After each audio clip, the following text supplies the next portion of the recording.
To have a young man sitting next to you, to whom you can transmit all your knowledge, all your mistakes, all your hope, all your joys, that makes suddenly these last years of my life will make the biggest, the most important sense of my life. These gentlemen sitting to my right need no proper introduction, but if you are new here and new to the channel, I will introduce them for everybody. We are sitting with industry legend and visionary, Mr. Jean-Claude Biver, and the next generation to take the helm and be that next visionary, his son, Pierre Biver.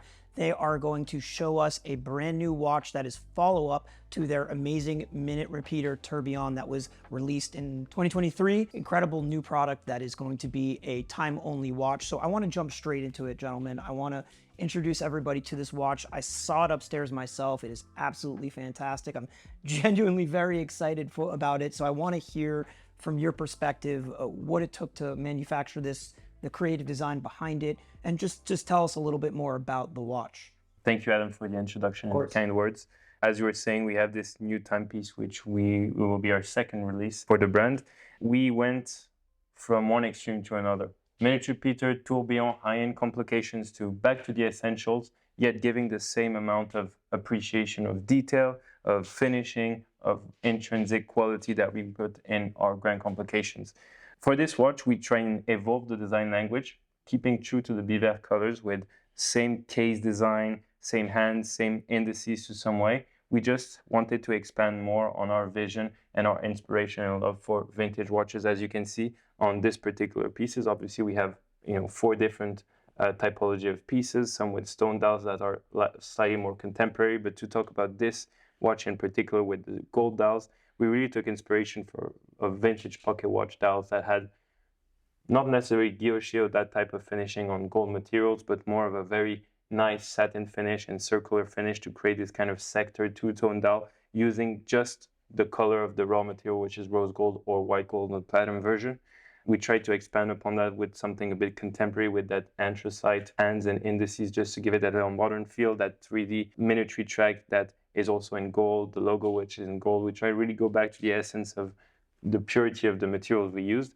And then just generally, which is not specific to this watch, but to talk more about the case design, which might interest some of your viewers that are into vintage. Strong influence of some of our Patek Philippe favor references to some Blancpain ideas, to some AP, or all the watches that have influenced us throughout our collecting journey. You can definitely see within the lugs, to give one example of that, some inspirations of the 3448 and the 2523. So this kind of very straightforward, sharp lug, and at the same time that very art deco-esque. We try to mix both, always keeping in mind that we're not just reinventing or bringing back some trends. We want to really put in some contemporary feel. It's also a special watch because the movement, which was developed with our requirements by Dubois Desprats, is our first movement that belongs 100% to us. So it's a movement, a micro-rotor movement, that's a whole new development. As I said, Dubois Desprats are our partners on this one. We didn't develop it in-house, although it belongs to us. Yeah, we do all the finishing and assembly in-house, just as with the minute repeater. It's a significant step for a few reasons. First of all, because we bring in a watch that has further consolidated aesthetics that really will define the brand's aesthetic going forwards. We have movement architecture on which we try to expand more than on the minute repeater, which was an ébauche.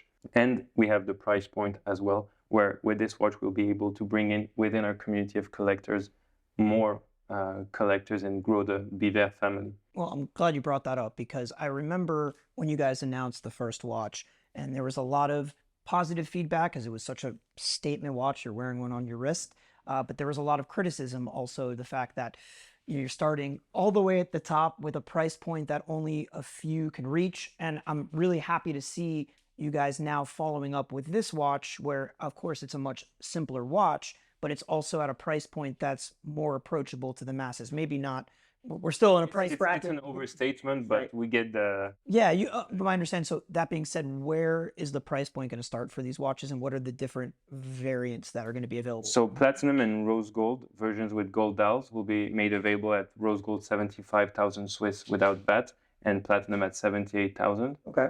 Then we have our Atelier series, which is a series we're introducing on this watch that pays homage to the use of stone dials, which is very much our thing, as all minute repeaters have stone dials. We wanted to put the stone dials on a level of rarity which really highlights the craftsmanship and the idea behind it, and making it really a nod towards the minute repeater.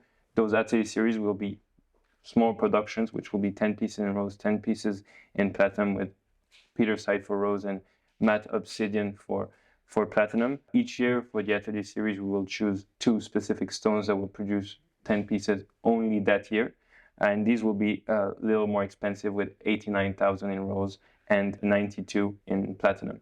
The idea for this is also, as we were saying, to bring in more collectors, have a piece that's much simpler in a way, also in terms of size, aesthetics, etc. It's closer to our vision, but again, this is only made possible by the fact of developing or having someone develop a movement specifically to us that fits in those constraints of style and ergonomics. And it was not easy for me, after 50 years in the business, not to start with the top. I have been 50 years in the business. I cannot start with a simple watch. So I had to start with the most complicated. And then once we have proven that we are at that level, then we can come down. And our downside means the price becomes more affordable, but the quality remains the same. So the difficulty and the price difference comes from the numbers of hours the watchmakers is working on it, but the quality is 100% the same. And in Biver watches, there will always be one quality. There will be different complications. Some watches will be more complicated, will take more time or less, but the complication, the decoration, the care we are giving remains. I mean, after touring the facilities of the case maker and movement maker, seeing the dials in the flesh, I can attest that you guys are sparing no expense and overlooking no detail in the manufacture of these watches. I like that you brought up the fact, 50 years in the industry, you had to start at the top. I watched a video. Obviously, the audience is not going to get to see that same video, and I really like how you spoke about not wanting to retire because you didn't feel you were finished. So can you walk us through a little bit about the ethos and kind of the reasoning behind starting this brand, and particularly, starting it and running it with your son here, which I absolutely love and commend. I think it's very important to pass on to future generations the passion that you have and the experience that you have, so that, this legacy of Biver can live on. In order to make a transmission, we had first to do the transition. Mm-hmm. And to transmit to Pierre my knowledge, my achievements, also my mistakes, my joys, everything, we had first to do the real transition. And we are now fully in the transition, and slowly, slowly, one day, the transmission is coming. It gives sense, it gives a value to my 65 years. Because once you have achieved 65, you come close to eternity in the sense you are come close to dying. Because how can I expect living more than 90 or 95 years? But to have a young man sitting next to you, to whom you can transmit all your knowledge, all your mistakes, all your hope, all your joys, that makes suddenly these last years of my life will make the biggest, the most important sense of my life. And usually it's the contrary. It's the last years are the most annoyable, are the ones where you have the most problems. No, I want to do the contrary. The last years must be the one where you say, I did it. And if one day I can say, I did it, then I will be happy. I think you guys are off to a fantastic start. I've been in communication a lot with Pierre. I've spent a lot of time with him now. And at such a young age, I think for the experience he already has and the knowledge he already has, and every step he takes, in the construction of this watch and talking about it is absolutely, I don't know other word to say, but insane. Like I've never seen anything like it. I think he has an amazing tutor, obviously. You will never see something like him. That's true. And, For the better and for the worse, like in marriage. yeah, for the better and the worst, always. That's true. That's very true. You see, he's already very good because to answer for the better and the worst is the reality. That's it. But I agree with you. At 24 years, would I have been like him? I would be God more or less. At 24 years, I was still in nightclubs and bars. Me too. I was a hippie. Right. That's great.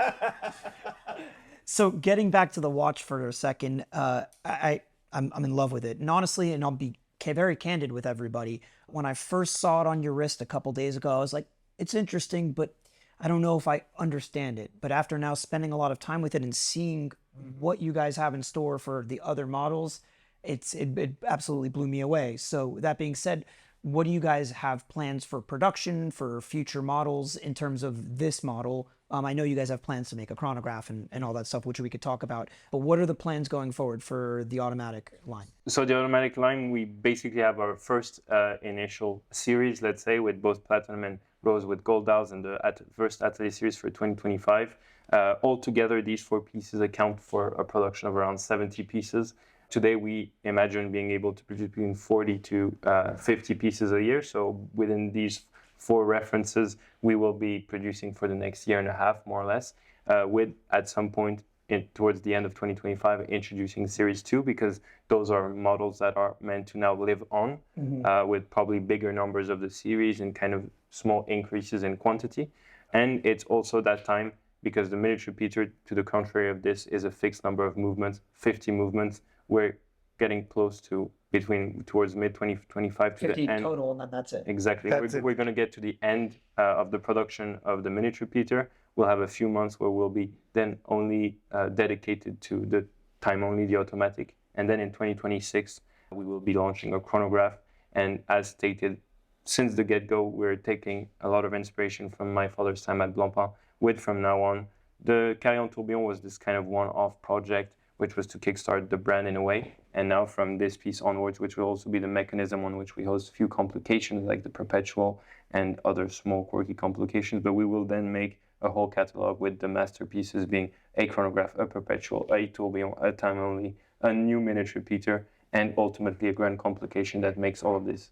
So you guys have a plan We have a for, let's say, for, wow. More or less 10 years. 10 years, that's great. Yeah, I mean, I think it's very important for, I see a lot of brands that start today that don't have the foresight to understand that they need to plan 10 years out. You know, they can't just worry about the one watch. They need to get that first watch set and then immediately start planning out the future. And in the watch business in which we are now, 10 years is like 1 year. Yeah. Yeah. Careful, huh? It goes quick. It goes quick. I was going to add, because it can bring us to a subject which I feel like it's important to address to the community and to the collectors and the market in general, is that, again, all of this is possible thanks to the means that we're able to put in this project. We are an independent watch maker. As you can see from the factory, we're 15 people, mostly decorators and watchmakers. Yet we have all these reflections, these developments, and this structure. And this is really thanks to the means that my father is able to invest within the company. Some watchmakers obviously have a lot of struggle at the beginning to get the funds to be able to develop all of that. So just for transparency and to be able to speak honestly to the market, we have all this, but we also have to thank the means that are injected in the company for it to be possible. We don't want to play a fake role of being a watchmaker in a garage making a few watches. We really invested in to build this company, and I think we owe to the market and the community this honesty and transparency. No, I really actually genuinely appreciate you saying that, because I'll be honest with you myself, when you guys announced this brand and you disclosed and displayed the first watch, the Tourbillon Minute Repeater, I struggled to understand what the point of the company was, like what the vision was, what the soul was. But after having spent some time with you guys and speaking with both of you together and privately, it makes absolute complete sense. And the vision for me is very clear, and it's something that resonates with me personally because I'm very family oriented, and all of the brands that I personally collect, I always have like a personal connection to. You know, it's always, I know the watchmaker, or we have some story together. Even if I don't absolutely love the watch, I love them and I love the history, and that's why I buy it. So I think it's really important, and I think it's absolutely amazing that you're now passing this legacy down to your son, who's doing such a fantastic job and who has made it like his life's mission, it seems, to make this succeed. And to be honest, you guys have started on such an amazing foot. I mean, I know the general public, by the time this comes out, wouldn't have seen the watch in its entirety or held it or felt it. And I hope they do get the chance, because I think it's one of those watches that you really need to see in person and experience to really grasp, because that was the case for me. I didn't quite understand it until I sat upstairs and spent a good amount of time with it. I think you pointed out to something really true, which is also the company's ethos in a way, is product is one thing, but as you see, we also try to tailor make the environment around, and we have this conscious of people behind a company, and we want this close relationship, because it's one thing to spend time with the product. It's already, you're halfway there, but I think it's mandatory to spend time with the people, because it really gives you a sense of who is behind, what is the mission, what's the passion level, and how attentionate we're to detail. And I don't like to call it luxury in general, but just a fine, refined watchmaking style of company that also tailors to their client, that is customer focused. Right. Yeah.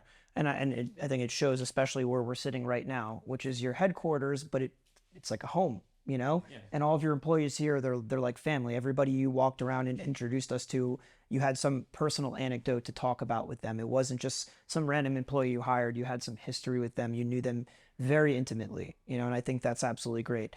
Well, before we sign off, for anybody who's interested in your watches or interested in coming to visit, what should they do? Should they contact their local distributor, contact you guys directly, send you a DM on Instagram? DM on Instagram, I rarely answer. Okay.